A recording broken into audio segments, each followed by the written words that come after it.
वो नहीं, उस तरफ। अरे नहीं बाबा, काले के पास। तुम्हारी समझ में कुछ नहीं आता। मुन्नी, मुन्नी, जो रंग तुम्हें पसंद है वही ले लो, समझे? कौन सा पसंद करूं? ये नीला, पीला, लाल, ये कुछ समझ में नहीं आता। क्यों? तुम तो रोज कपड़े बेचते हो, तुम्हें कौन सा अच्छा लगता है? लाशा की तो सभी कपड़े अच्छे होते हैं बहन जी। तुमको कुछ नहीं मालूम। मुन्नी, तुमको कोई रंगीन कपड़ा पसंद नहीं आ रहा है तो ये सफेद ही ले लो। अफसर साहब, तुम तो बिल्कुल बेवकूफ हो। इतना भी नहीं जानते कि सफेद कपड़े तो मरने पर पहने जाते हैं। देखो, तुमको जो अच्छा लगता है वो दे दो, मैं दूसरा देखती हूँ। सुनो, तुम कुमार को जानते हो? कौन सा कुमार? अरे वही टेलर कुमार। वो तो यही है। यही है, तुम ब्लाउज से कहना उसकी पत्नी आई है। कुमार? ओ कुमार, तेरी घरवाली आई है। अफसर साहब, ये तो कमाल हो गया, कुमार यही है। अच्छा, कहाँ है? घर में रात भर लफड़ा करती रहती है और अब यहाँ क्या करती है? रास्कल, तो यार। अफसर साहब, ये वो कुमार नहीं है। हाँ, मैं कुमार नहीं हूँ भाई साहब, मैं राजकुमार हूँ। ये तो कोई मेले में जेब काटने वाला लगता है। चलो चलते हैं। Sorry, sorry gentleman. ठीक है, जल्दी करो ना।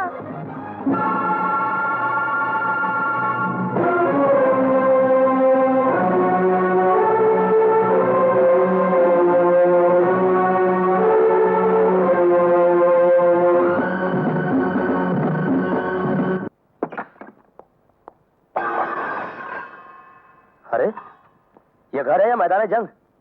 मुन्नी कहाँ है? मुन्नी? कौन मुन्नी? बनो मत, कहाँ है वो और कब आई यहाँ? जया, मैं जो पूछ रही हूँ उसका जवाब दो।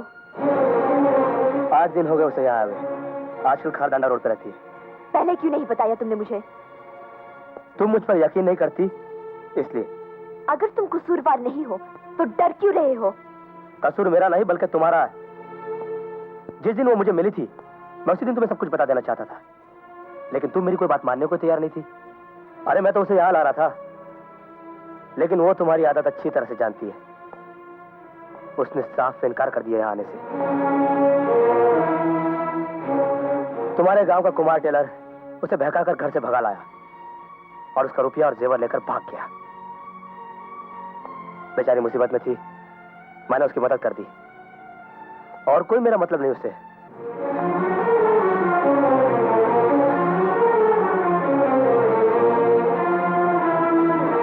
भगवान पर हाथ रखकर कसम खाओ और सच बोलो। जया, अगर तुम ये समझ रही हो कि मैं तुम्हें धोखा दे रहा हूं, फिर तो मैं भगवान को भी धोखा दे सकता हूं। कुछ भी हो, मैं भगवान पर विश्वास रखती हूँ और तुम भगवान की कसम खाकर सच बताओ। जया, मुझे तुमसे ज्यादा किसी पर विश्वास नहीं और ना ही तुमसे ज्यादा किसी से प्यार है मुझे। मैं तुम्हारे सर पर हाथ रख के कहता हूँ, मैंने जो कहा है सच कहा है, मेरा विश्वास करो। हाँ अमर, मैं सीधी सादी हूँ ना, इसलिए पहले तुमसे असलियत जाननी चाहिए। कोई दूसरी औरत होती तो अब तक फांसी लगा चुकी होती। पगली। लेकिन अब तुम मुन्नी के चक्कर में मत पड़ो, उसे फौरन गाँव भिजवा दो। जया, तुम जैसा कहोगी वैसा ही होगा। मैं कल उसे गाँव भेज दूंगा। खाओ मेरी कसम। अरे भाई, तुम्हारी कसम, कसम बनाने वाले की कसम। बहुत भूख लगी, चलिए से खाना बनाता हूँ। आओ। जाते वक्त रुपए कैश बॉक्स में रखे थे और बाहर से ताला लगा कर गई थी। अच्छी तरह से याद करो कि रुपए कैश बॉक्स में रखे थे या कहीं और? जी नहीं सर, कैश बॉक्स में ही रखे थे और देखिए चाबियां भी मेरे पास है। रुपया कैश बॉक्स में रखा था, चाबियां तुम्हारे पास थी, लेकिन फिर भी रुपया गायब है। देखो कमला, मेरे लिए 25,000 रुपया बहुत बड़ी रकम नहीं है, लेकिन फिर भी यू अंडरस्टैंड मैं सर, ये सब ड्रामा है। इसे अच्छी तरह मालूम था कि वो रुपया अकाउंट का नहीं था, इसलिए इसने ऐसा किया। आप पुलिस में रिपोर्ट दर्ज करा दीजिए, वो लोग अपने आप मालूम कर लेंगे। नहीं कादर भाई, मैं एक इंसान ही नहीं, एक संस्था भी हूं, और इस संस्था के ऊपर बहुत से लोगों की जिंदगी की जिम्मेदारियां हैं। मैं जल्दबाजी नहीं करना चाहता। एक इंसान होने के नाते और एक इंसानी जज्बे के तहत मैं अकेले में इससे कुछ सवाल करना चाहता हूं। आप जरा बाहर जाइए। ठीक है सर। क्या तुम्हें रुपयों की बहुत जरूरत है? कोई बात नहीं, आहिस्ता आहिस्ता चुका देना। सर, आप ही मुझे गलत समझ रहे हैं। मैं सच कह रही सर, वो रुपए मैंने नहीं लिए। अब बताओ रुपए कहाँ हैं? मैं सच कह रही हूँ सर, मुझे कुछ नहीं मालूम। ओके। किसे फोन कर रहे हैं आप? मुझे तो तुम कुछ बता नहीं रही हो। सजा मिलने पर भी चुप हो। ठीक है, पुलिस तुमसे खुद ही पूछ लेगी। नहीं सर, प्लीज ऐसा मत कीजिए। आपने मुझे पुलिस के हवाले कर दिया तो मेरी जिंदगी बर्बाद हो जाएगी। हाँ, वो तो सही है। सर, मुझ पर घर भर की जिम्मेदारियां हैं। अरे वो लोग सड़क पे भीख मांगेंगे। नहीं सर, प्लीज मुझे इस मुसीबत से बचा लीजिए। सर, कोई ना कोई रास्ता निकालिए। मैं कुछ भी करने को तैयार हूँ। हाँ, गुड, वेरी गुड। मुझे रुपयों की कोई जरूरत नहीं। मैं पुलिस को फोन भी नहीं करूंगा। अब तुम्हें और तुम्हारे घर वालों को डरने की कोई जरूरत नहीं। ओके? हाँ? ये तो अच्छा अपना मालिक भला आदमी, नहीं तो वो नारियल की तरह चिल जाती। चोर तुम नहीं, मैं हूं। मैंने खुद ही अपने रुपए चुरा लिए थे और इल्जाम तुम पर लगाया था। तुम्हें अपने बस में करने के लिए पहले मैंने तुम्हें अपना सेक्रेटरी बनाया, फिर चोर और अब पतिता। तुमने उस दिन जो मुझे थप्पड़ मारा था ना, ये उसी की कीमत थी। That is Dharamchand. रवि जी साहब। एक काम करना, आज शाम को मुन्नी को उसके गांव पन्नापुर छोड़ाना। ठीक है साहब। और सुनो, अगर मेरे बारे में वो कुछ पूछे तो उससे कह देना कि मैं बिजी हूँ। अच्छा जी। हेलो, कहाँ जा रहा है? अरे अमर बाबू से मिलना है भाई। कौन अमर बाबू? अरे जो सड़क बनाता है ना वो अमर बाबू यार। अभी नहीं, बाद में आ जाओ। अरे घी जड़ जाएगा, असली घी है यार। जो भी बाजार दे देगा तुमको भी किराया देगा, हमको भी दिमाग में उतरा। आओ कल्लू आओ। अरे चौकीदार, आने दो उसे।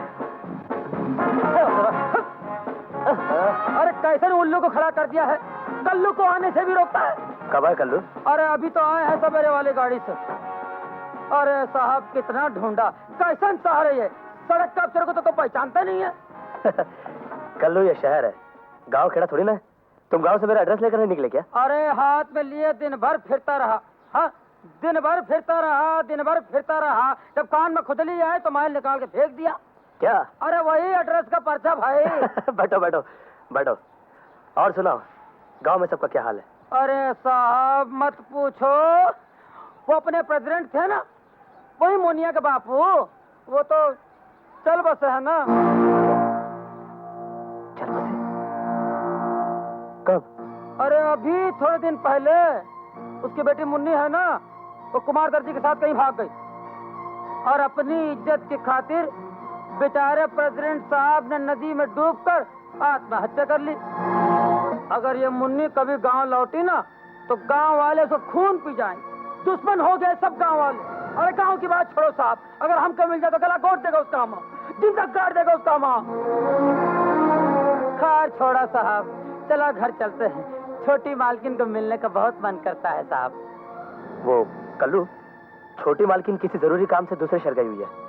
अब तू एक काम कर, ये पैसा रख, खाना खा और गांव लौट जा। ठीक है साहब, मगर छोटी मालकिन से कहना कि बड़े मालिक और मालकिन बहुत याद करते हैं। कह दूंगा। और ये असली घी का डिब्बा उन्होंने भेजा आपके लिए। अच्छा, जय राम जी की। जय राम जी की। चलते हैं साहब। रवि। जी साहब। मुन्नी अब गांव नहीं जा सकती। तुम कुछ दिन के लिए उसे अपने घर नहीं रख सकते? घर में बहुत मेहमान आए हुए हैं, बहुत मुश्किल हो जाएगी।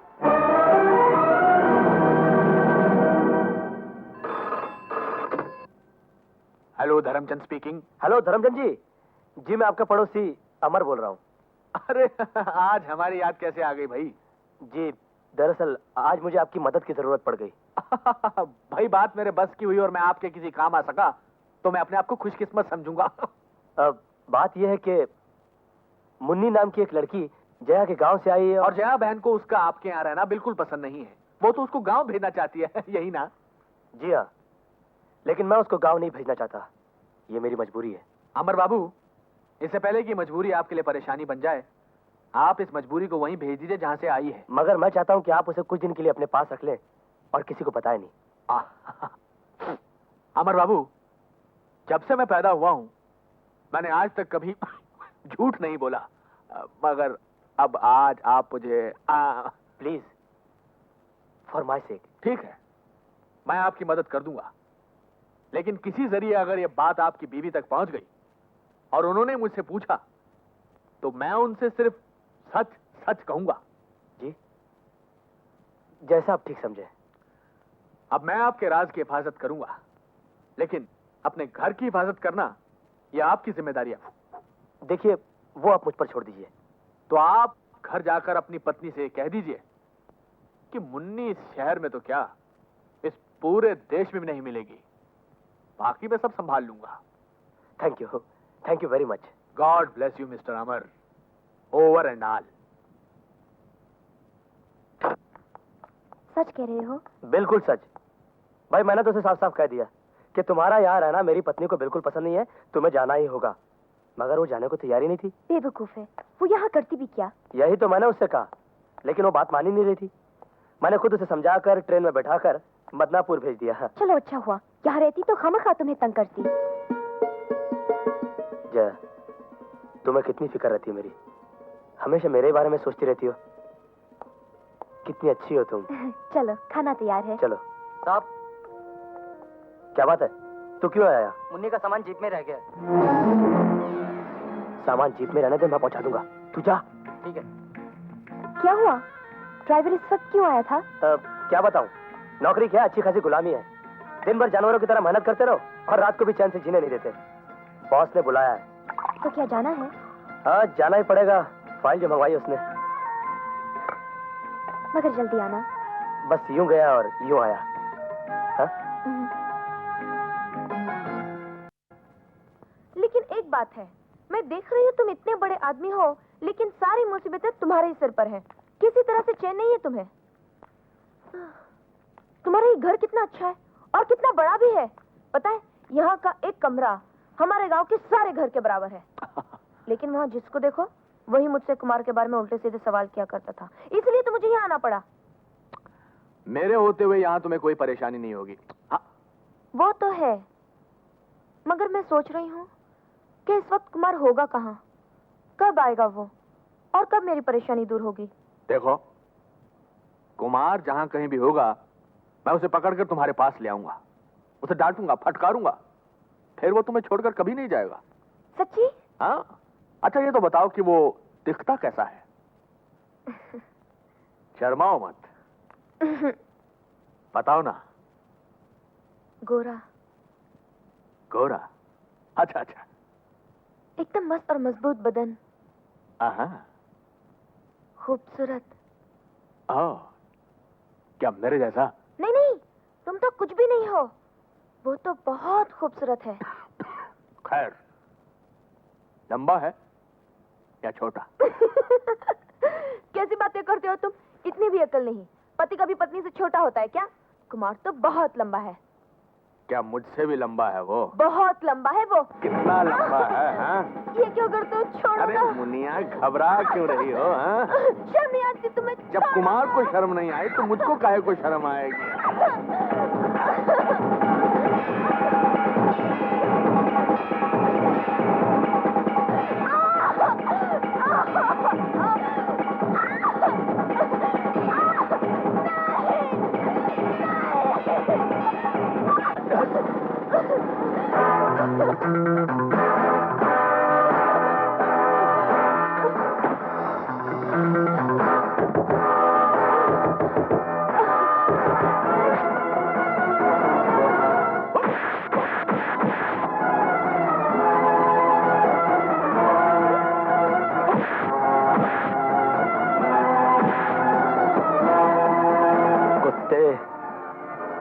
दुनिया के सामने राम बना फिरता है, मगर है तू रावण से भी बदतर। गंदी नाली का कीड़ा है तू।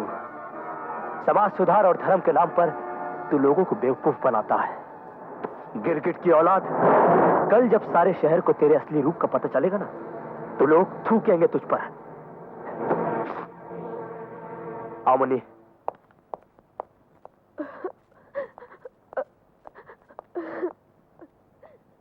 मिस्टर अमर, तुमने मुझ पर हाथ उठाकर अपनी बर्बादी को दावत दी है।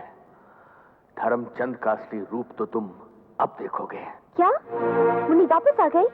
गई कहां थी जो वापस आ गई? गई ही नहीं। इसका मतलब उन्होंने झूठ कहा था मुझसे।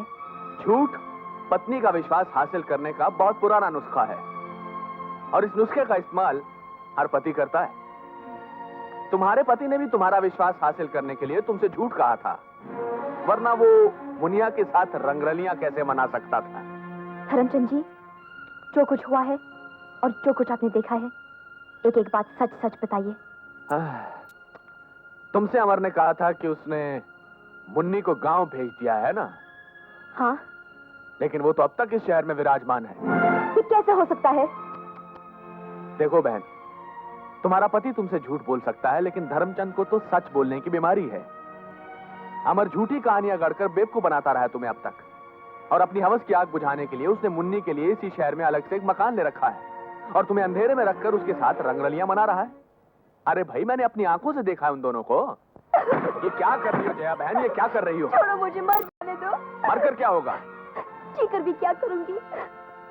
हार कर मरने से बेहतर है जिंदा रहकर अमर को सबक सिखाना, क्योंकि आदमी औरत को धोखा देते वक्त ये भूल जाता है कि जिस दिन औरत अपनी आन पर उतर आए, वो आदमी को जीते जी चलती फिरती लाश बना सकती है।